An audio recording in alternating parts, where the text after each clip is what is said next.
মনে রাখবেন আমি হই আপনি হন দুনিয়াতে কেউ বাঁচতে আসে এসেছেন কেউ দুনিয়ায় এসেছি মরতেই কি করতে মরতেই এসেছি বাঁচতে কেউ আসে শুধু ভিসার টাইমটা জানি না এটা আমরা অন্ধকারে কিন্তু ভিসা তো আল্লাহ বানিয়ে রেখেছে না রাখাই ভিসা শেষ জায়গা ছাড়ো ঠিক না ভুল ভিসা শেষ মাটির উপর ছেড়ে দাও তলায় চলে যাও জি তাহলে অজানা ভিসার ভিত্তিতে আমি চলছি বাবু সেখানে আমার নীতিচ্যুতি কেন ঘটবে ওয়াদা খেলাফি কেন ঘটবে আমার কথার উপরে কেন দাঁড়াতে পারবো না কেন আমি আমার ভালোবাসার মূল্য দিতে পারবো না কেন আমি কারোর হাতছানিতে নিজের ভালোবাসাটাকে প্রতারণায় ধোঁকায় পরিণত করব জি সম্মানিত ভাইরা আমার আপনাদেরকে ধন্যবাদ জি এত মানুষ আপনারা এসেছেন আপনাদেরকে শুকরিয়া আদায় করছি যাই হোক আমি আপনাদের কাছে একেবারে ভূমিকা ছাড়াই উঠে যে কথাগুলো আপনাকে বোঝাতে চেয়েছি আমাকে মনে রাখতে হবে ভালোবাসবো তো আল্লাহর জন্য আল্লাহ ওয়ালাকে ভালোবাসবো দুনিয়ার জন্য নয় জি জীবনে স্থিরতা অবলম্বন করব ইস্তেকামা অটলতা অবিচলতা দৃঢ়তা যদি অবলম্বন করতে পারি মওতের আগে জান্নাতের সুসংবাদ পাবো আর একটু জোরে বলে ঘোষণা আল্লাহর কোরআনে সেই সঙ্গে মনে রাখবো আমি আমার জীবনে কখনো ওয়াদা খেলাফি করব না হযরত নবী ইসমাঈল আলাইহিস সালাম একটা ওয়াদা পূরণের জন্য এক জায়গায় 3 দিন কাটিয়েছেন আল্লাহ পাক তাকে বলেছেন ইন্নাহু কানা সাদিকাল ওয়াদ তিনি ওয়াদা সত্যে পরিণতকারী আমার রাসূলুল্লাহ একটা ওয়াদা পূরণের জন্য 3 দিন কাটিয়েছেন হজ করব হজের আমল আমি করব না লোকে করবে আরে কথা বলেন না নিজের নসিহত নিজের বয়ানের উপরে নিজের স্থিরতা লাগবে না জি নিজের স্থিরতাটা চাই আজকে যাদের প্রচেষ্টায় সেই জায়গাটাতে পুনরায় আল্লাহ আসার তৌফিক দিয়েছেন তার দরবারে শুকরগুজার হয়ে আরেকবার বলি আলহামদুলিল্লাহ যথেষ্ট পরিমাণে আপনাদের উপস্থিতি ঘটেছে তার জন্য আপনাদেরকে ধন্যবাদ জানাচ্ছি তবে এখনো যারা মজলিসের বাইরে আছেন তাদেরকে আমি আন্তরিকভাবে আপনাদের এই আবেগটাকে কাজে লাগানোর জন্য মজলিসে যেখানে জায়গা পান সেখানে বসতে অনুরোধ করছি দেখুন এটি কোরআন হাদিসের জ্ঞান চর্চার একটি মজলিস মহান আল্লাহ কোরআন পাকে ব্যক্ত করেছেন وَإِذَا قُرِئَ الْقُرْآنُ فَاسْتَمِعُوا لَهُ যেখানে কোরআন পাঠ হয় সেটিকে তোমরা মনোযোগের সঙ্গে শোনো ওয়ানসিতু নীরবতা অবলম্বন করো লাআল্লাকুম তুরহামুন আশা করা যায় তোমরা আল্লাহ পাকের রহমত প্রাপ্ত হবে সুবহানাল্লাহ আমরা নিশ্চয়ই আত্মবিশ্বাসী এটি কোরআনের জ্ঞান চর্চার একটি জায়গা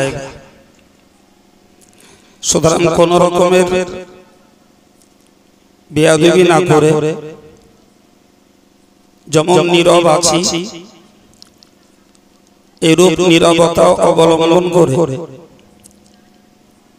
মনোযোগের সঙ্গে আমার কয়েক মিনিটের কথা আপনাদেরকে শোনার জন্য অনুরোধ করছি মৌলানা রজব আলী সাহেব আপনাদেরকে উদ্যত কণ্ঠে আলোচনা শোনাচ্ছিলেন।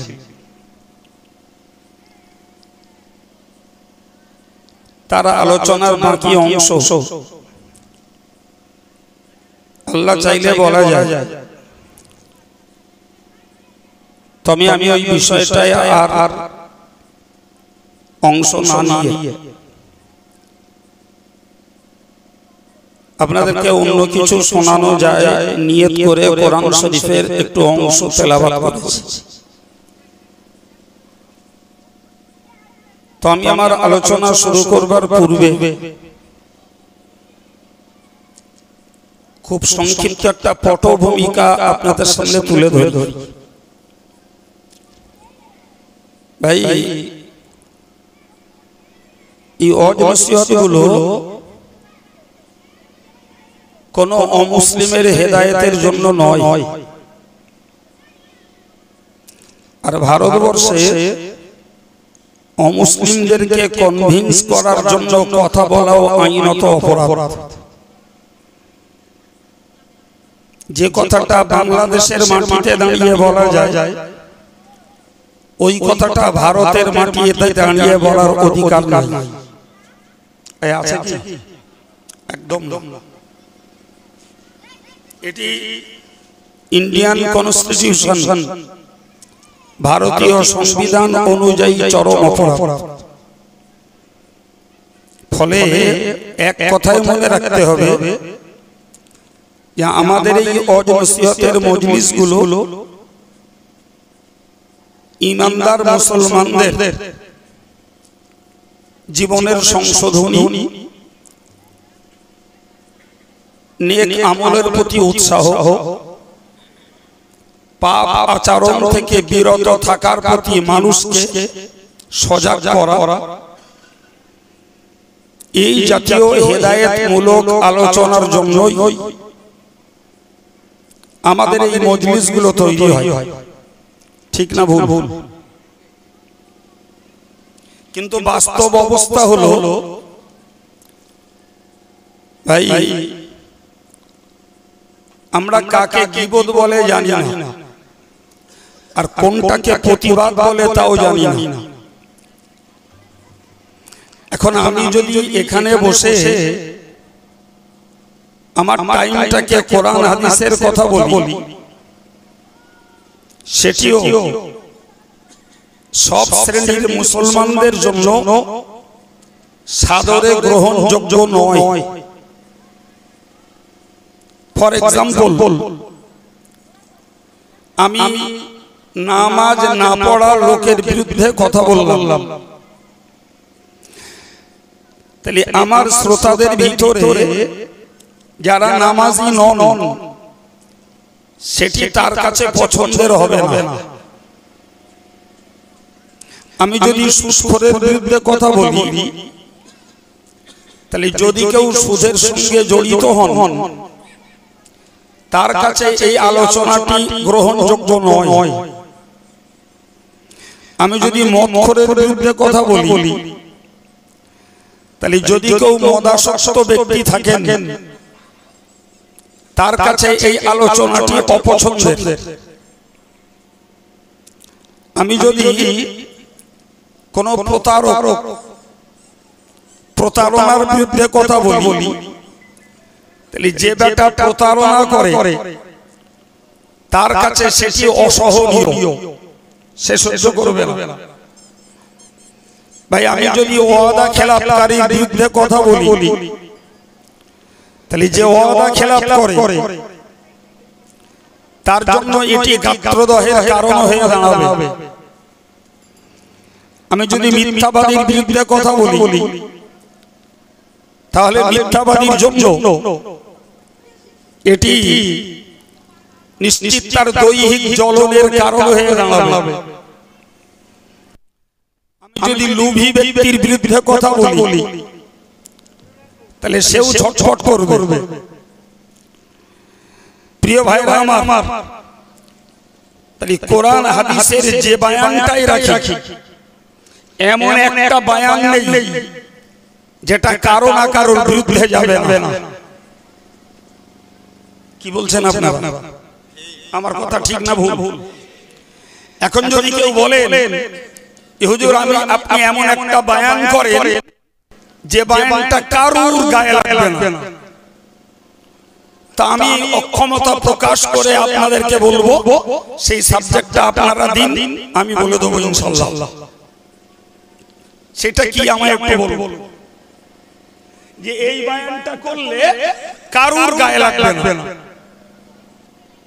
আপনাদের মাথায় থাকে তা বলুন দিন, সে বয়ানটা কি? বলেন বলেন। সাধু জান্নাতে রচ করতে হবে। গুড গুড, থ্যাংক ইউ, এটা ভালো কথা বলেছেন ভাই। জি, খালি জান্নাতে রচ করতে হবে ভাই। সেই জান্নাতে রচ করতে গেলেই আমাকে বলতে হবে যে যারা উচ্ছৃঙ্খল, যারা অহংকারী, যারা সীমা অতিক্রমকারী, এরা কেউ জান্নাতে যাবে না। কি হলো? হাদিস পাকে এসেছে কুল্লু উতুল্লিন জাওয়াজিন মুস্তাকবিরিন, যারা উচ্ছৃঙ্খল, যারা অহংকারী, যারা সীমা অতিক্রমকারী, এরা জান্নাতে যাবে না। গায়ে লাগবে না তো? কই আমার কোন ভাই জান্নাতের কথা বলছিলেন? একটু বলেন। প্রিয় ভাইরা আমার চ্যালেঞ্জ, গোটা ইসলামী জ্ঞানের ভান্ডার খুঁজে আপনি একটা জ্ঞানমূলক আলোচনা দেখাতে পারবেন না যেটা বললে এই সমাজের ইমানদার মুসলমানের কারুর গায়ে লাগবে না। কথা বলে লাগবে না? সুতরাং মুসলমানকে স্থির সিদ্ধান্ত নিতে হবে, আমরা যে ধর্মটাকে গ্রহণ করেছি এই ধর্মটার প্রতি সন্তুষ্ট থাকাটা ঈমানের মজা পাওয়ার একটি লক্ষণ। রাসূল বলেছেন যাকা তাআমাল ঈমান, ওই লোকটা ঈমানের মজা পেয়েছে মান রাদিয়া বিল্লাহি রাব্বা, যিনি আল্লাহকে রব বলে সন্তুষ্ট হয়েছেন, ওবিল ইসলামি দীনা, যিনি ইসলামটাকে ধর্ম হিসাবে মেনে নিয়ে সন্তুষ্ট হয়েছেন, ওবি মুহাম্মাদিন নবিয়্যা, আর মুহাম্মদ সাল্লাল্লাহু আলাইহি ওয়াসাল্লামকে নবী বলে মেনে নিয়ে যিনি সন্তুষ্ট হয়েছেন, ওই লোকটা প্রকৃতপক্ষে ঈমানের মজা পেয়েছে। সুবহানাল্লাহ বলেন। বিশ্বাস করুন, এই তিনটি শব্দের হাদিসটাকে আমি যদি আপনাদের কাছে ব্যাখ্যা দিই, কেতনা লোকের গায়ে মাথায় জ্বালা ধরে যাবে তার ইয়া নেই, ছটফট করবেন।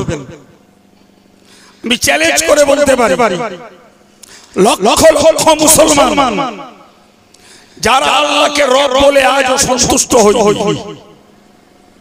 লক্ষ লক্ষ মুসলমান যারা ইসলামকে ধর্ম হিসাবে মেনে নিয়ে ইসলামী বিধানের উপরে খুশি নয়,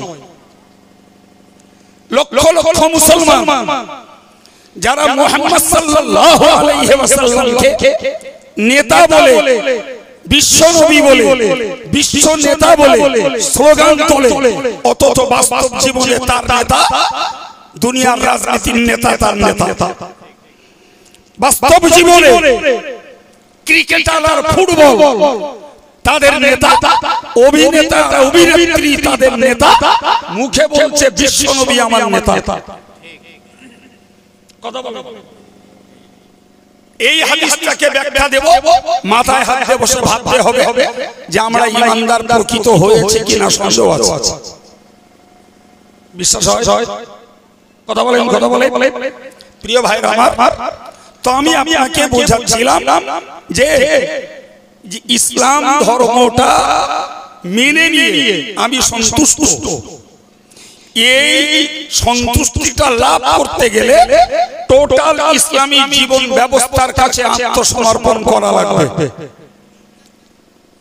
কি বলেছি বোঝা গেছে? আমার ভাষাটাকে বুঝুন। টোটাল ইসলামী জীবন ব্যবস্থার কাছে আত্মসমর্পণ করা লাগবে।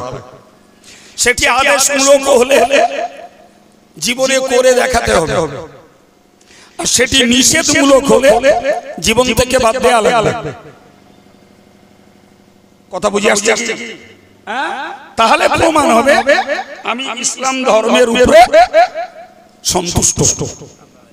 কিন্তু আপনারা আমি একলা জানি না, আপনারাও জানেন প্রচুর পরিমাণ মুসলমান রয়েছে যারা ইসলাম ধর্ম গ্রহণকারী অবলম্বনকারী বলে দাবি, কিন্তু তাদের সবার কাছে 100% ইসলামী আমলের গুরুত্ব নেই, আর পাপ আচরণকে ত্যাগ করার মানসিকতা নেই। একটা স্রোতে গা ভাসানো ধর্ম জীবন পালন করছে আর নিজেকে মুসলমান বলে দাবি করছে। এই ঠিক না ভুল? প্রিয় ভাই আমার, মনে রেখে দেওয়া দরকার যে ইসলাম ধর্মের প্রত্যেকটা বিষয় আলোচনা করলেই কারোর পক্ষে যাবে, কারোর বিপক্ষে যাবে। তবে আমাদেরকে একটা কথা মনে রাখতে হবে, সেটি হলো ভাই খুব ভালো করে বুঝে বলুন, এই ওল কচু গাল লাগার একটা তরকারি, গাল চুলকানোর একটা তরকারি, ঠিক না? এখন কারু খেলে ওল কচু গাল চুলকায়, অনেকের চুলকায় না। এখন ওল কচু খেলে যার গাল চুলকায় না, তাহলে তাকে ওল কচু খেতে দিতে হবে। তোমার গাল চুল করছে বলে তুমি সবাই খেতে মানা করবে, এটা তো ঠিক নিয়ম না। ঠিক নিয়ম কি? কথা বলে। আবার কিছু লোকের মেনিয়ে আছে জানেন তো, কিছু লোকের মেনিয়ে আছে, ওরে যদি কলা দিয়ে ভাত দিয়ে বলা হয় মান কিছু কেরাম লাগলো, তখন বলবে পিট পিট করতেছে। বুঝতে পেরেছেন কি? ভাত খেয়েছি কি রে? আরে কথা বলে শুনতে হবে না। মান কচু দে, ভাত খেয়েছে কলা দিয়ে, আর ওকে শোনানো হচ্ছে কচু কেরাম লাগলে, তো বলে একটু গাল চুল করছে কলা। আবার কাউকে আপনি মান কচু দে ভাত দেন দিয়ে বলেন কলা কেরাম লাগলো, তো তুই খুব ফার্স্ট ক্লাস হয়ে যাচ্ছে।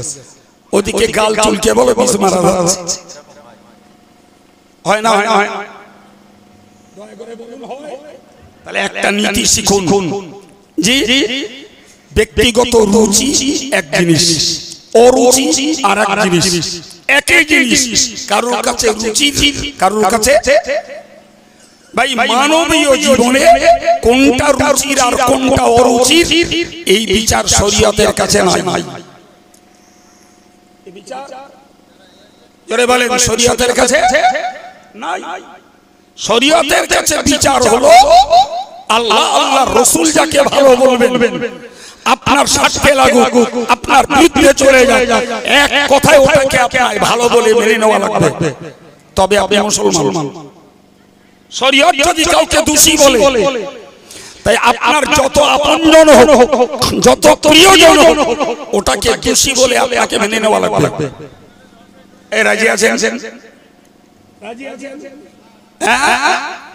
এই রকমটা হবে না বাবা। হাদিসের কিতাবে এসেছে হুব্বুকা শাইয়ুনি ওয়া ইউসিমু। বাংলা মানে কি? কোন জিনিসের ভালোবাসা, ভালো করে বুঝুন, কোন জিনিসের ভালোবাসা তোমারে অন্ধ আর তোমাকে কালা বানায়। কি বানায়?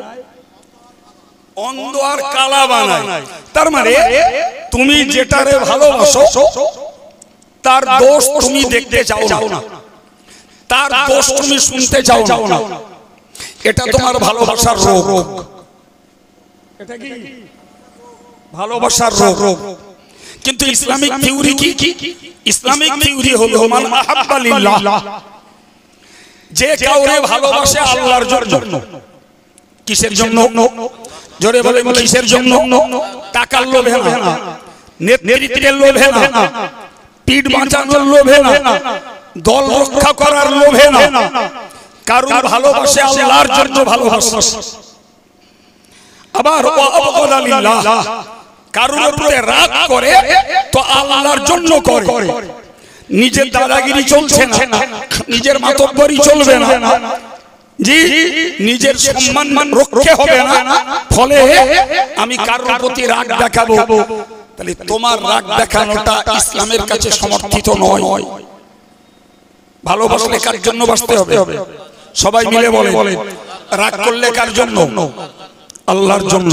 দুনিয়ার কোন স্বার্থে, দুনিয়ার লোভে, দুনিয়ার নেতৃত্বে, দুনিয়ার মাতব্বরির জন্য তুমি কারোর প্রতি রাগ করবে আর কারোর প্রতি ভালোবাসবে, তোমার এই থিওরি আল্লাহ পাকের কাছে নট গ্রান্টেড, আল্লাহর কাছে যে গ্রহণযোগ্য নয়। আল্লাহর কাছে গ্রহণযোগ্য ভালো কাউকে বাসবে তো আল্লাহর জন্য বাসবে, আর রাগ যদি করবে তো আল্লাহর সন্তুষ্টির জন্য রাগ। যদি কাউকে কিছু দাও তুমি আল্লাহকে খুশি করার জন্য দাও। ওমানা লিল্লাহ, কাউকে যদি দেওয়া থেকে বিরত থাকতে চাও তাহলে আল্লাহর জন্য দেওয়া বন্ধ করো। কার জন্য? আল্লাহর জন্য। আমি গরিব মানুষকে দান করতাম, গরিব মানুষকে ঋণ দিয়ে ধার দিয়ে উপকার করতাম, পরবর্তীতে দেখছি আমার কাছ থেকে ঋণ নিয়ে, আমার কাছ থেকে সাহায্য নিয়ে সেই পয়সাটা সে হারামে কাজে লাগাচ্ছে। তাহলে তোকে দিচ্ছিলাম বাবা, তুই গরিব তাই, তুই যখন আমার অর্থ নিয়ে অবৈধ পথে খরচ করছিস, তার মানে তুই নিজে দোষ করছিস আর আমার সহযোগিতা নিচ্ছিস, মানে আমিও দোষী হচ্ছি। ফলে তোকে আর দেবো না, যা তোকে আর। তাহলে দিলে কার জন্য দেবো? সবাই মিলে চিল্লে বলুন। আর যদি দেওয়া বন্ধ করি আল্লাহর জন্য বন্ধ করবো, ব্যক্তি স্বার্থে নয়। আল্লাহর জন্য ভালোবাসবো, আল্লাহর জন্য রাগ করবো, আল্লাহর জন্য কাউকে কিছু দেবো, আল্লাহর জন্য দেওয়া মানা করবো। তবে রাসূল বলেছেন ফাকাদ ইসতাকমালাল ঈমান, ওই লোকটা তার ঈমানটাকে পূর্ণ করেছে।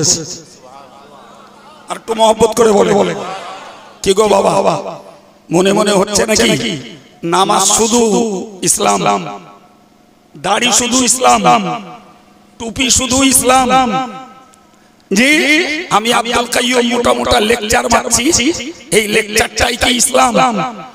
আর আপনারা অধীর আগ্রহে শুনছেন, এটাই কি ইসলাম? নেভার, এগুলো পার্ট অফ ইসলাম, এগুলো ইসলামের এক একটা অংশ, এক একটা জুজ, সবগুলো মিলিয়ে তবে পূর্ণ মুসলমান মানত। কথা বোঝা যাচ্ছে কি? সবগুলো মিলিয়ে পূর্ণ মুসলিম। যিনি যে কটা অর্জন করতে পারবেন তিনি আল্লাহ পাকের ততটা ঘনিষ্ঠ মুসলমান বলে গণ্য হতে পারবেন। যার যে কটা ঘাটতি তিনি আল্লাহ থেকে ততটা দূরে। কথা বোঝা যাচ্ছে বাবা? হ্যাঁ প্রিয় ভাইরা আমার, তাহলে আমাকে মনে রাখতে হবে ভালোবাসলে কার জন্য বাসবো? কেন? আল্লাহ পাকের নবী বলেছেন আল মারউ মা মান আহাব্বা।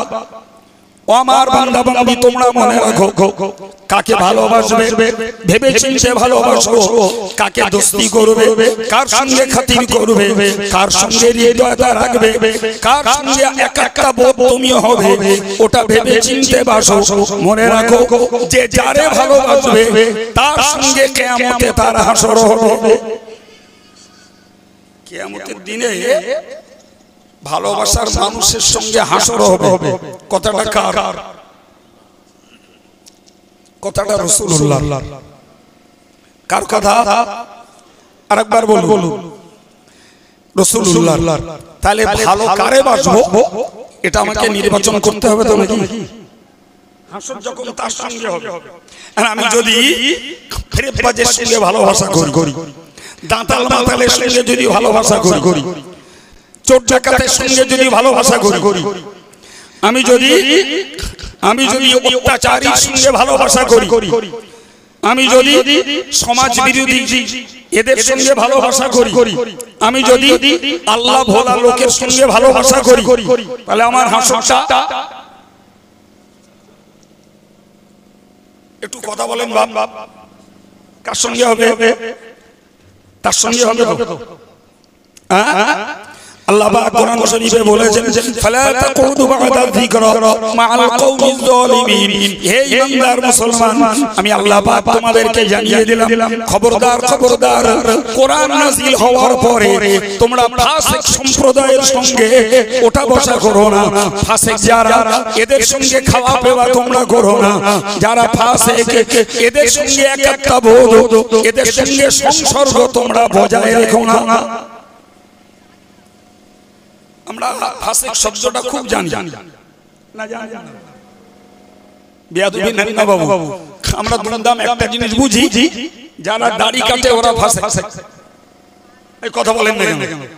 এই কথাটা খুব জানি আমরা, কিন্তু মনে রাখবেন ফাসিক শব্দের অর্থ হলো আল খারিজু আনি তাআ। শুধু দাড়ি কাটাটা ফাসিকি নয়, বরং আল্লাহর হুকুমের গোলামি থেকে যারা বাইরে চলে এরা সব ফাসিক। মুখস্থ হবে, আরবিটা না হোক, আরবিটা যন্ত্র মুখস্থ করুক, আর বাংলাটা আপনারা করেন। কি বলছি বলেন দিন? আরবিটা মোবাইল মুখস্থ করুক, আর বাংলাটা আপনাদের দরকার আছে না নাই?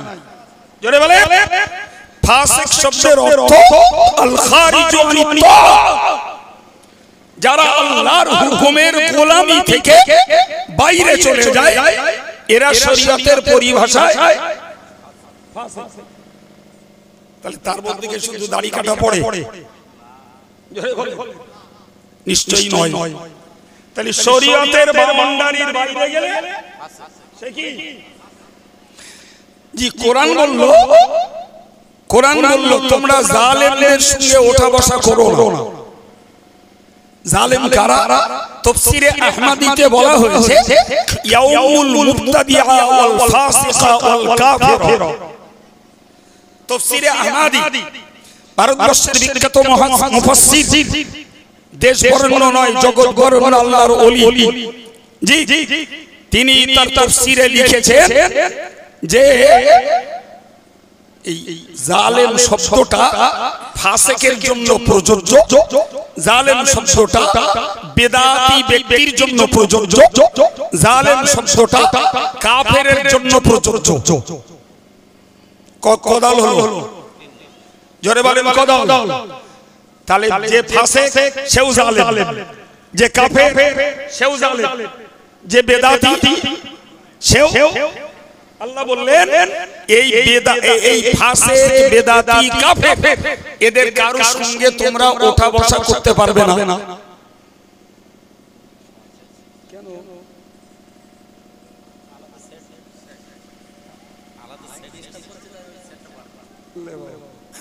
দরুদ শরীফ আল্লাহুম্মা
সম্মানিত ভাইরা,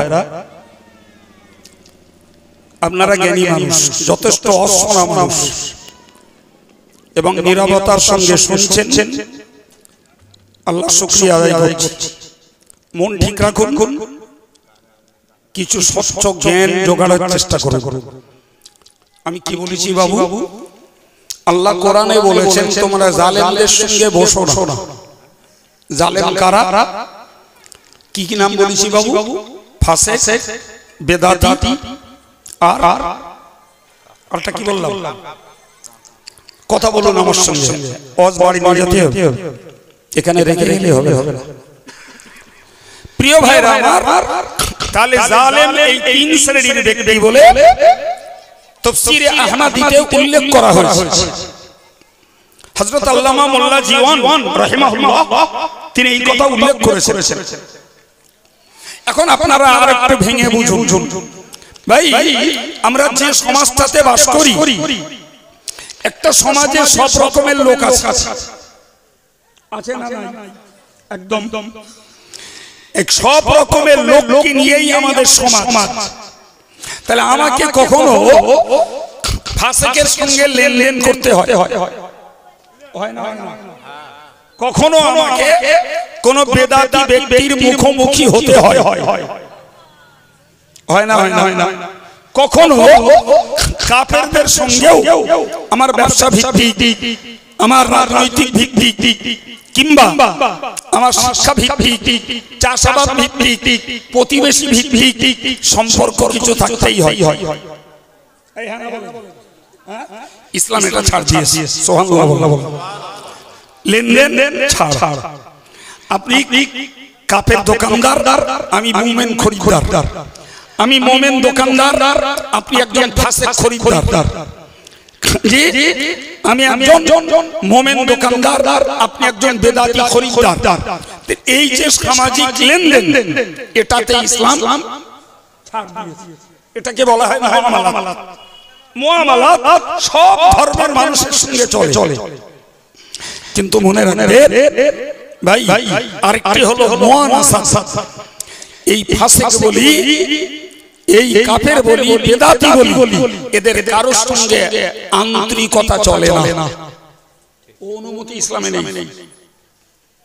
ও অনুমতি জোরে বলেন ইসলামে নাই, একদম না। ও অনুমতি ইসলামে নেই। রাসূল বলেছেন লা তুসাহিব ইল্লা মুমিনান ওয়া লা ইয়াকুলু তুআমাকা ইল্লা তাকিয়্যুন। নবী বললেন তুমি যদি বন্ধুত্ব করতে চাও, লেনদেন যার সঙ্গে ইচ্ছা করোগে, কিন্তু বন্ধুত্ব করতে চাইলে তোমাকে মুমিন মুসলমানের সঙ্গে বন্ধুত্ব করা লাগবে। এমনকি তুমি যদি দাওয়াত করে কাউকে খাওয়াতে চাও, তাহলে পরেশগার লোককেই খাওয়াতে হবে।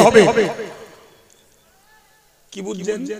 তুমি তোমার বাপের সবরেশানিতে খাতিরে পড়ে অন্য কাউকে দাওয়াত করে খাওয়াবে যারা গায়র মুসলিম। আবার তাদের শ্রাদ্ধ বাড়িতে তুমি যে অংশ নেবে, অথচ তুমি একজন মুসলমান, এই অনুমতি নাই। সুতরাং আমাকে মনে রাখতে হবে, ভালোবাসতে গেলেও বুঝে বাসতে হবে, নালে বিপদ আছে। আল্লাহ পাকের নবী বলেছেন আল মারু আলা দীনি খলিলিহি ফালইয়ানজুর আহাদুকুম মান ইউখালিল। আল্লাহ পাকের নবী বলেন প্রত্যেকটা মানুষ তার বন্ধুর মতবাদের দিকে আকৃষ্ট হয়। কার দিকে? চিল্লে বলেন, ভাষাটা বলেন। প্রত্যেকটা মানুষ তার প্রিয়, তার বন্ধু, তার ভালোবাসার মানুষের প্রতি কি হয়? আকৃষ্ট হয়। তার মানে যার সঙ্গে তুমি ভালোবাসা করো, তোমার মত, তোমার চিন্তা চেতনা দিনে দিনে সেই ব্যক্তিদের প্রতি মিশে যায়, মিলে যায়, আকৃষ্ট হয়ে যায়। তোমার নিজস্বতা বজায় থাকে না। কার কথা? নবীর কথা। কার কথা? জোরে বলেন, কার কথা? আল্লাহ পাকের হাবিব বলেছেন আল মারু আলা দীনি খলিলিহি, হুজুর বলেছেন প্রত্যেকটা মানুষ তার বন্ধুর মতবাদের দিকে আকৃষ্ট হয়। আপনি যদি আমারে ভালোবাসেন তাহলে আমার আদর্শ, আমার চালচলন, আমার আখলাক, আমার আমল, আমার তাকওয়া, জি আমার জিকির, আমার তাসবিহ, আমার তেলাওয়াত, আমার ভাষা, আমার প্রতি আপনি আকৃষ্ট হবেন, এটাই স্বাভাবিক। আপনি যদি আরেকজনের সঙ্গে ভালোবাসা করেন, যে লোকটা অর্থলোভী, যে লোকটা দুনিয়ালোভী, যে লোকটা অহংকারী, যে লোকটা মিথ্যাচার, যে লোকটা বংশের গরম দেখায়, আপনি যত এই জাতীয় লোকের সঙ্গে মিশবেন আপনার ভিতরে অর্থলোভ তৈরি হবে, আপনার ভিতরে অহংকার তৈরি হবে, আপনার ভিতরে গরম তৈরি হবে এবং দিনে দিনে আপনার ভিতর থেকে দ্বীনি আদর্শ আখলাক কমতে শুরু করবে। ঠিক না বল? খুব সাবধান। এই জন্য নবী বলেছেন ফালিয়ানজুর আহাদুকুম, তোমাদের প্রত্যেককে চিন্তা করা উচিত মাইউ খালিল, কার সঙ্গে বন্ধুত্ব করছো। ভাই আজকের সমাজে এক শ্রেণীর মানুষ রয়েছে যাদের মুসলিম অমুসলিম যেই হোক, মুসলিম অমুসলিম, ভালো বন্ধু সাধু অসাধু যেই হোক, ভাই ফাসিকের সঙ্গে মিশতে দোষ নেই, গায়কের সঙ্গে মিশতে দোষ নেই, সুদখোরের সঙ্গে সম্পর্ক রাখতে দোষ নেই, জি কোন নেতার সঙ্গে সম্পর্ক রাখতে দোষ নেই, ভাই দোষ নেই তাদের, তাদের সমাজের সর্বস্তরে অপরাধীর সঙ্গে মিশতে দোষ হলো আলেমদের সঙ্গে মিশতে। রোগটা ভালো না খারাপ? চিল্লে বলে খারাপ। আপনারা বললেন জ্ঞানের যুক্তিতে, আমি আপনাকে একটা তথ্য দিচ্ছি। আল্লাহ পাক কোরআন শরীফে বলেছেন আল আখিল্লাউ ইয়াওমাইযিন বা'দুহুম লিবা'দিন আদুবুন ইল্লাল মুত্তাকিন।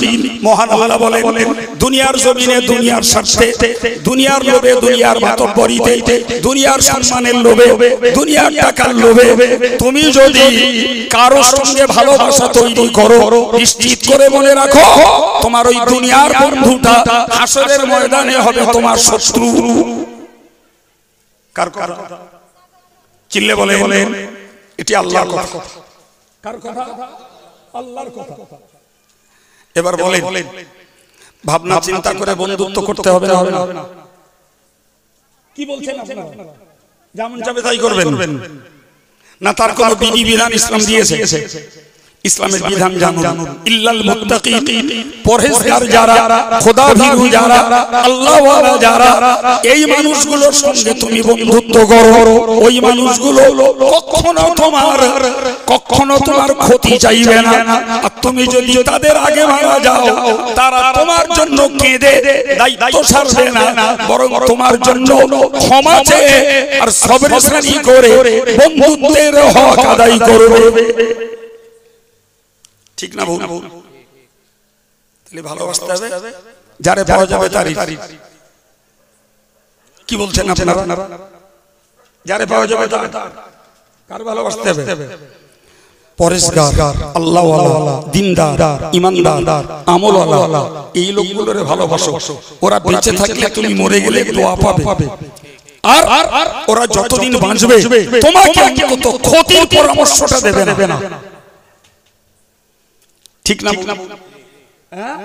প্রিয় ভাইরা আমার, আমি আপনাদেরকে বোঝাতে চাইছি তাহলে ভালোবাসতে গেলে বুঝে সুঝে বাঁচতে হবে, নাহলে মুসিবত আছে না নাই? আচ্ছা আপনারা কখনো এই কথাটা শুনেছেন যে বনী ইসরাইল জাতির ৭০,০০০ লোক বাঁদর হয়েছিল? একটু বলেন, শুনেছেন? আমরা ভুলে যাই, বললে মনে পড়ে, তাই না বাবা? জি ভাই, বনী ইসরাইল জাতির এই ৭০,০০০ লোক বাঁদর হলো কেন? এদের অপরাধ কি?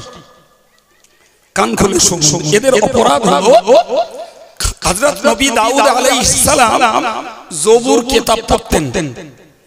কি পড়তেন? জবুর কিতাব। আল্লাহ পাক দাউদের কণ্ঠে দিয়েছিলেন সুমধুর ইলহাম, অত্যন্ত মনোমুগ্ধকর আকৃষ্টকর ইলহাম, যে ইলহামে মানুষ তো দূরের কথা সমগ্র পশু কুল এমনকি মাছেরাও পর্যন্ত দাউদের জবানে পঠিত জবুর শুনতে আসতো। সুবহানাল্লাহ। আর একটু জোরে বলে। এখন দাউদ আলাইহিস সালাম জবুর পড়তেন এক নদীর কিনারায়। তো গভীর সমুদ্রের মাছগুলো ওই জবুর শোনার জন্য নদীর কিনারায় চলে আসতো। জি জি। এখন এরা করলো কি, ওই মাছগুলো যখন জবুর শুনতে আসে এই সুযোগে এরা এক জায়গায় অনেক মাছ পায়, ওগুলো ধরে নেয়। ওগুলো ধরে নেয়। আমার আল্লাহ নিষেধ করলেন, বললেন ওয়ালাকাদ আলিমতুমুল্লাযীনা আতাদাউ মিনকুম ফিস সাবতি। জি তোমরা জানো যারা সীমা অতিক্রম করেছে শনিবারের মাছ না ধরার হুকুমকে। হযরত নবী দাউদ জবুর পড়তেন শনিবারে। শনিবারে আল্লাহ বললেন এই শনিবারে তোমরা মাছটা ধরো না, শনিবারে মাছ ধরো না।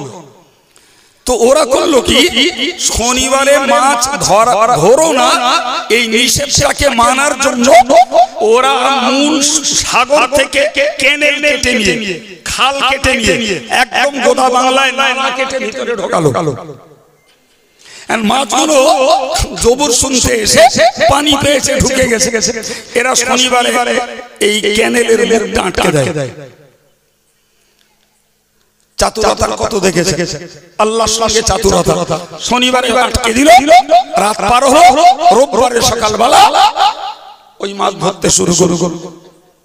আমার আল্লাহ বললেন ফাকুলনা লাহু কুনু কিরাদাতান খাসিন। আমি আল্লাহ ওদেরকে বললাম তোরা লাঞ্ছিত বাঁদরে পরিণত হ। কেন? আল্লাহর সঙ্গে এরা চাতুরতা করে শনিবারে মাছ ধরার নিষেধাজ্ঞাটা মানলো, আর সেই মাছকে নালায় খালে ঢুকিয়ে নিয়ে রবিবারে ধরলো। কথা ক্লিয়ার হয়েছে? এরা রবিবারে ধরলো মাছ। নবী দাউদ আলাইহিস সালাম ওটাকে নিষেধ করলেন, বলে দেখো দাউদ একবার নিষেধ মেনেছি, আর মানা যাবে না। শনিবারে ধরতে মানা করেছে, ধরি না তো আমরা তো ধরছি রবিবারে। আল্লাহ বললেন যা, তোরা যখন আমার সঙ্গে চাতুরতা করেছিস তাহলে তোরা বাঁদরে পরিণত হবি। ঘটনা চক্রে ওই শনিবার বা রবিবার কোন দিনে মাছ ধরেনি 12,000 লোক। কহাজার 12,000, বাকি 58,000 লোক শনিবার বাদ দিয়ে রবিবারে ধরেছে। আল্লাহ পাক এদেরকে বাঁদর বানালেন, বাঁদরে পরিণত হলো 70,000। 58 আর 12 কত?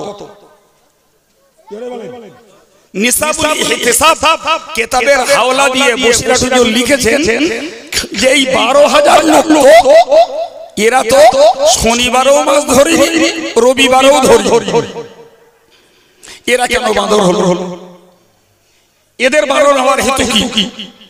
তো কিতাবে লিখেছে যে 58,000 যারা শনিবারে নিষেধ মানলেও রবিবারে সেই মাছ ধরে খেয়েছে, এই 12,000 ওদের সঙ্গে মিলেমিশে খাওয়া পেওয়া ওঠা বসা সব করেছে, ওদেরকে বারণ করিনি।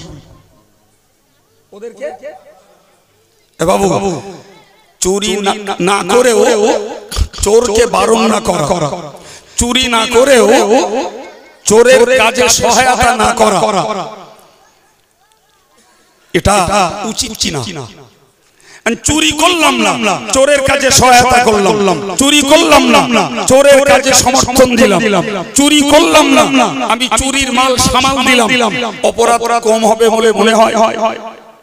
আমি আপনারে গাল দিলাম না, আব্দুল আজিজ গাল দিলে আমি সমর্থন করলাম। আমি সাধু। তাহলে গাল দেওয়া যদি অপরাধ হয়, তাহলে গালটাকে নীরবে মেনে নেওয়া। গাল দেওয়া যদি অপরাধ হয়, গাল সমর্থন করাটা অপরাধ। প্রিয় ভাইরা আমার, এখন এই 12,000 লোক তারা মাছ না ধরে, মাছ না খেয়ে বাঁদরে পরিণত হলো। ওই 58,000 লোকের সঙ্গে ওঠা বসা, মেলামেশা, তাদের সঙ্গে সহমত পোষণ না করেও তাদের কাজটাকে প্রতিবাদ না করার দোষে এটা কি ইসলামের বাইরে না ইসলামের মধ্যে? জোরে বলেন। এই ঘটনাটা ইসলামের বাইরে না ইসলামের ভিতরে? ইসলামের ভিতরে। তাহলে ধর্ম করার সঙ্গে এই এই শরীয়তের এই বিষয়টাও আমাদেরকে মান্যতা দিতে হবে না? হবে না? রাসূলুল্লাহ বলেছেন মান রাআ মিনকুম মুনকারান ফালিয়ুগাইয়িরহু বিয়াদিহি, সহিহ মুসলিমের হাদিস। হুজুর বলেছেন তোমার সামনে কেউ যদি অপরাধ করে, আমি রাসূলুল্লাহ বলছি তুমি হাত দিয়ে তার বাধা দান করো। ফাইল ইয়াস্তাতি ফাবিলিসানিহি, যদি হাত দিয়ে বাধা দান না করতে পারো তুমি জবান দিয়ে তার প্রতিবাদ করো। ফাইল ইয়াস্তাতি ফাবিকলবিহি, যদি তুমি অন্তর জবান দিয়ে প্রতিবাদ না করতে পারো তুমি অন্তর দিয়ে ঘৃণা করো। অন্তর দিয়ে ঘৃণা করো। হযরত বড় পীর সাহেব কিবলা তার দুনিয়াতুত তালেবিনে এই হাদিসের ব্যাখ্যায় লিখেছেন হাত দিয়ে বাধা দেবে দেশের সরকার আর বাপ মা। কে কে বাধা দেবে? জোরে বলেন। আরে আমার দেশের মুসলমানেরা যদি মদ খায়, এরা যদি পণ নিয়ে বিয়ে করে, এরা যদি সুদ খায়, এরা যদি চিট ফান্ডের ব্যবসা করে, আমার দেশের সরকারের কিছু যায় আসে? একদম না। সুতরাং আমার দেশের সরকার ইসলাম বিরোধী কাজ করার জন্য কোন মুসলমানকে পানিশমেন্ট দেয়নি, দেবে না। ওতে ওদের গাত্র দাও দাও।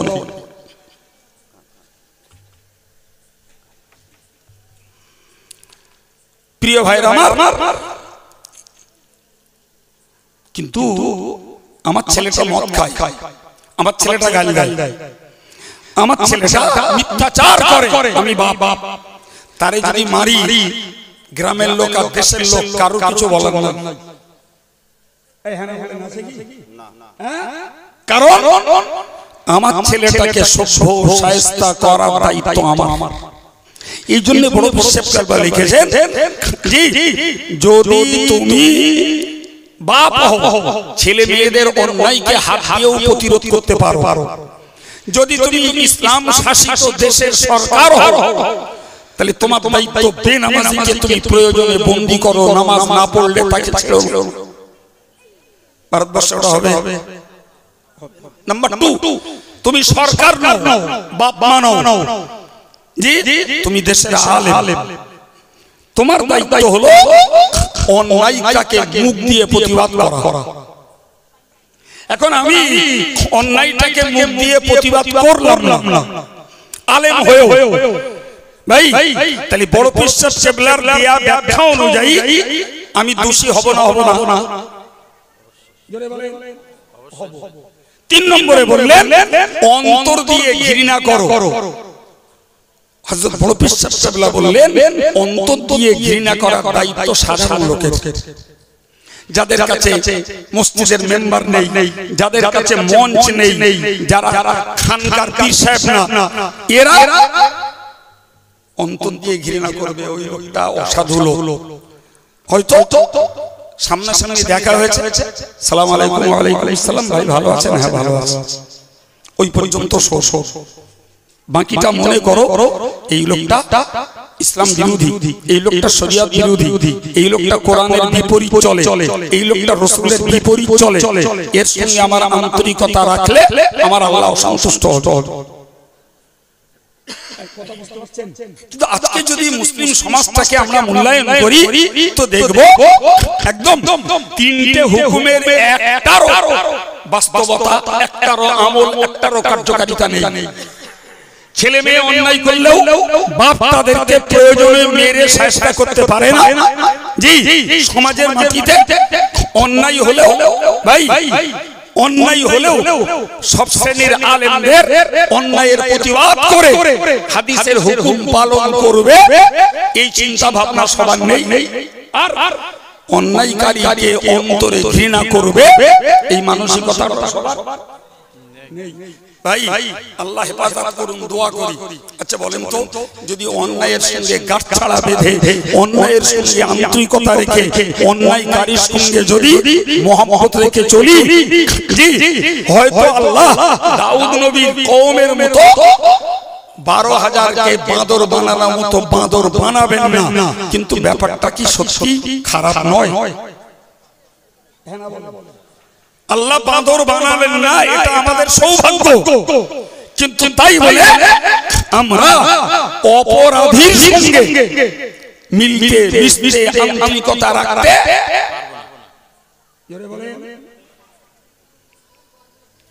একটা হাদিস শুনুন। আল্লাহ পাক আওহা ইলা জিবরাইল আলাইহিস সালাম, আল্লাহ পাক জিবরাইল আলাইহিস সালামকে ওহী পাঠালেন। সেই ওহীতে বললেন আনিকলিব মদিনাতান কাযা ওয়া কাযা। ওহীর বার্তা ছিল এই শহরটাকে তুলে উল্টো করে ছেড়ে দাও। কি করে? আচ্ছা, একটা গ্রামকে যদি এভাবে উঁচু করে তোলা হয় আর উল্টো করে যদি ছেড়ে দেওয়া হয়, তাহলে ও গ্রামের পশু মানুষ কেউ সুস্থ থাকবে? তো জিবরিল আলাইহিস সালাতু ওয়াস সালাম বললেন, আল্লাহ আপনি এই শহরটাকে উল্টে দিতে বলছেন, কিন্তু এই শহরে একটা লোক রয়েছে রাজুলুন লাম ইয়াসিকা কত্তুম।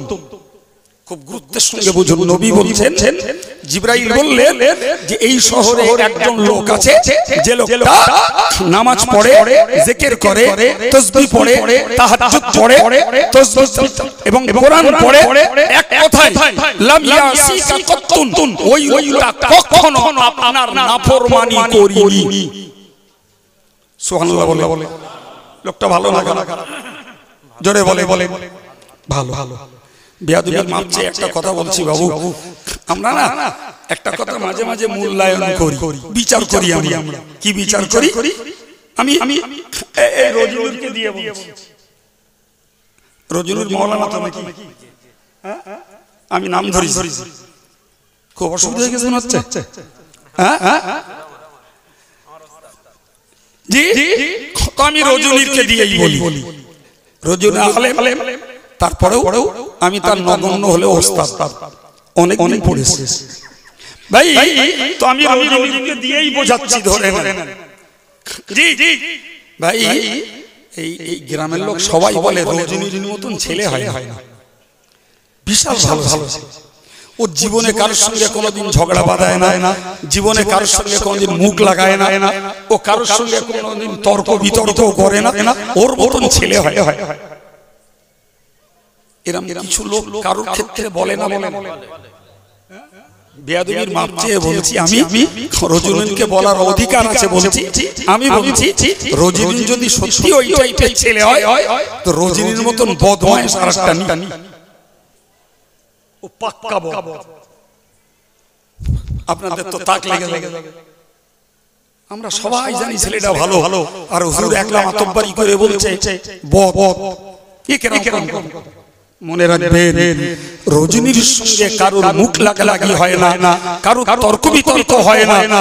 রজনীর একদম নীরব নিস্তব্ধ, মুখে কথা নেই, কুলু কেটে থাকে, তার মানেই হলো রজনীর সামনে যেটা অন্যায় হয়, যেটা গালি হয়, যেটা ফতোয়াবাজি হয়, রজনী কারোর বিরুদ্ধে প্রশংসা করে না। এই জন্য তার সঙ্গে কারোর মুখ লাগে না।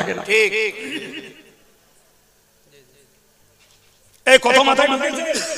রজনীর যদি অন্যায়ের বিরুদ্ধে মুখ খুলতো, গালির বিরুদ্ধে যদি মুখ খুলতো, মিথ্যা ফতোয়াবাজির বিরুদ্ধে যদি মুখ খুলতো, নিশ্চিত রজনীর সঙ্গে আর পাঁচটা মানুষের বিতর্ক, মুখ বলাবলি অবশ্যই হতো। কিন্তু কারোর অন্যায়ের বিরুদ্ধে বলে না, ফলে ওর কোনো শুরু হয় না। কথা বোঝে? এবার জিবরাইল ওই লোকটার ক্ষেত্রে কি বলেছিলেন? ভালো। আমার আল্লাহ এই রিপোর্ট জিবরাইল দেওয়ার পরেও আল্লাহ বললেন শহরটা উল্টে দাও। তো প্রথমবারটা ছিল জিবরিল আলাইহিস সালামের আবদার। কি ছিল? আবদার। কি ওই লোকটাকে বাইরে বার করে দে, তাই শহরটা উল্টে দে। এটা কি? সবাই মিলে বলেন কি এটা? আবদার। কিন্তু আল্লাহ পাক তখন ফারদার হুকুম করলেন, ওর উপস্থিতিতে শহরটা উল্টে দাও। জিবরাইলের আর কিছু করার আছে? আলহামদুলিল্লাহ, আর কিছু করার নেই, শহরটা উল্টে দিলে দিয়ে খুব বিনয়ের সঙ্গে আল্লাহকে বললেন, আল্লাহ আমি তো আপনার আদেশ পালন করেছি, কিন্তু আমার কাছে এখন ওই রহস্যের জট খুলিনি। যে লোকটা আপনার নাফরমানি করেনি, যে লোকটা পরিপূর্ণ আপনার হুকুম তামিল করে, আপনার নির্দেশ মতো চলে, এই লোকটার উপরে এই শহর উল্টালো কেন? হাদিস পাক স্পষ্ট জল করছে, হে জিবরিল, ওই লোকটা সত্যি নিজে অন্যায় করিনি, কিন্তু ওর চোখের সামনে বাকি লোকেরা অন্যায় করেছে, লাম ইয়াতামা ওয়াজহু, ওই লোকটা ওই অন্যায় দেখে মুখটা কালো হয়নি, প্রতিবাদ তো দূরের কথা, অন্তরে ঘৃণাও করিনি, মুখটা কালো হয়নি। ফলে ওরা অন্যায় করে যে শাস্তির উপযুক্ত, এই অন্যায়কারীদের সঙ্গে থেকে মুখ কালো না করার জন্য এরও সেই একই শাস্তি। বাবু কিছু বুঝতে পারছেন? তাহলে ভালোবাসা করতে গেলে মুত্তাকির সঙ্গে করতে হবে। জি, সমাজে যদি ভাই এরকম দোষী লোক থাকে, আর আমি দোষ করি না, কিন্তু দোষীর সঙ্গে খাতির খুব আমার, দোষীর সঙ্গে, তাহলে আমি কি সাধু মনে হচ্ছে? প্রিয় ভাইরা আমার, তো আমি আচমকা ওয়াজ শুরু করেছি, ভূমিকা করারও 1 মিনিটও সময় নেই, আচমকা শুরু করেছি। কি দিয়ে শুরু করেছি? যে ভালোবাসতে হলে আল্লাহর জন্য আল্লাহ ওয়ালাকে ভালোবাসতে হবে, বাকিদের সঙ্গে লেনদেন চলবে, লেনদেন চলবে। প্রিয় ভাই আমার, মনে রাখুন, আমি এই প্রসঙ্গে আপনাকে আর একটা কথা বলবো। قال الله تعالى في القرآن المجيد أعوذ بالله من الشيطان الرجيم, মহান আল্লাহ পাক কোরআন শরীফে জানিয়েছেন, কোরআন শরীফে মহান আল্লাহ পাক স্পষ্ট করে বলেছেন, যারা ইন্নাল্লাযীনা ক্বালু রাব্বুনা আল্লাহ, যারা বলে আল্লাহ আমার রব, যারা বলে মানে আমরা বলি কি গো, আমরা বলি না, আমরা নামাজে দাঁড়িয়ে বলছি আলহামদুলিল্লাহি রাব্বিল আলামিন, আমরা নামাজে দাঁড়িয়ে রুকুতে যেয়ে বলছি সুবহান রাব্বিয়াল আযীম, আমরা সিজদায় যেয়ে বলছি সুবহান রাব্বিয়াল আলা, আমরা হাত তুলে বলছি রব্বানা আতিনা, আমরা হাত তুলে বলছি রব্বানা ফাগফির লানা, আমরা হাত তুলে বলছি রব্বানা লা তুআখিযনা, আমরা হাত তুলে বলছি রব্বানা যালামনা আনফুসানা, আমরা হাত তুলে বলছি রব্বিরহামহুমা কামা রাব্বায়ানি সাগীরা। সুবহানাল্লাহ। তাহলে নামাজে, রুকুতে, সিজদাতে, দোয়াতে রব আছে না নেই? তাহলে রব আল্লাহ কারা বলে? চিল্লে বলে, আমরা বলি। আমার আল্লাহ বললেন, যারা আমাকে রব বলেছে সুম্মাস্তাকামু, এবং রব বলার পরে আমার প্রতিপালকের উপরে অটল অচল এবং দৃঢ় থাকতে পেরেছে। আল্লাহকে রব বলেছো, তুমি মউত পর্যন্ত ওই বিশ্বাসের উপরে তুমি অটল থাকো, ওই বিশ্বাসের উপরে টললে হবে না, দুর্লভমূলন হবে না, তোমার নীতি পরিবর্তন হলে হবে না, তোমার ভাষা পাল্টালে হবে না। তুমি আল্লাহকে রব বলেছো, ওই রবের উপরে তোমাকে দাঁড়িয়ে থাকা লাগবে, না হলে কপালে বিপদ আছে। বিপদ দেখবেন কেন? বিপদটা দেখেন ভাই, আমরা যখন রূহের জগতে ছিলাম, আল্লাহ পাক জিজ্ঞাসা করেছিলেন আলাস্তু বিরাব্বিকুম, হে রূহের দল তোমরা বলো আমি কি তোমাদের রব নই? প্রশ্নটা কাদের কাছে? রূহের কাছে। সেই রূহের দলে আমাদের রূহগুলো ছিল, ওতে নাস্তিকের রূহ ছিল, আস্তিকের রূহ ছিল। জি, কিয়ামত দুনিয়া শুরু থেকে কিয়ামত পর্যন্ত যত মানুষ চলে গেছেন, যত মানুষ এখনো আছেন, যত মানুষ আসবেন, সবার রূহ ওতে ছিল। সবাই ধ্বনি ভোটে বলল ক্বালু বালা, আল্লাহ আপনি আমাদের রব। সুবহানাল্লাহ। তাহলে এই পর্যন্ত বার্তাটা নিঃসন্দেহে ভালো। আল্লাহ সেই রূহগুলোকে মানুষের ভিতরে দিয়ে পৃথিবীতে পাঠালেন। 60 বছর, 70 বছর, 80 বছর, যাকে যতদিন আল্লাহর রাখার ইচ্ছা হয়েছে ততদিন রেখে আল্লাহ ডেকে নিলেন। যেই কবরে গেল ঠিক ওই প্রশ্নটাই ঘুরিয়ে দিলেন আল্লাহ, মান রব্বুকা, তোর রব কে বল। কথা বুঝে আসছে কি? ওই প্রশ্নটা উল্টে দিলেন না। ওদিন আল্লাহ বললেন আমি কি রব নই? আমরা বললাম হ্যাঁ। পৃথিবী কাটিয়ে যেই কবরে যাচ্ছে আল্লাহ জিজ্ঞাসা করবেন ফেরেশতা মারফত তোর রব কে?